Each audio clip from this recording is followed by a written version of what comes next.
ఉగాది లేదా యుగాది. ఒకప్పుడు సృష్టి ప్రారంభం ఆ రోజున జరిగిందిట, అందుకని యుగాది. నూతన సంవత్సరారంభం.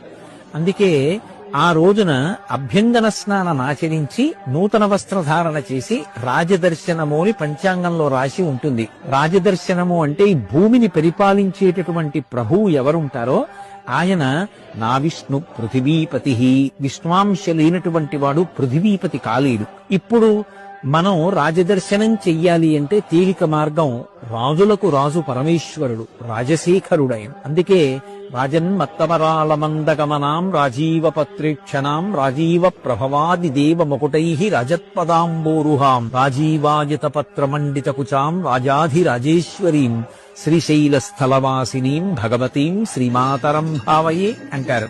ఆ జగదంబ కన్నా పరమేశ్వరుడి కన్నా రాజాధిరాజులు ఎవరుంటారు? అందుకే చక్కగా రోజున శివాలయానికి వెళ్లి మనం పార్వతీ పరమేశ్వరుల యొక్క దర్శనం చెయ్యాలి. ఎందుచేత అంటే జగత పితరం వందే పార్వతీ పరమేశ్వరవు. ఈ జగత్తుకంతటికీ కూడా తల్లిదండ్రులు వాళ్ళు.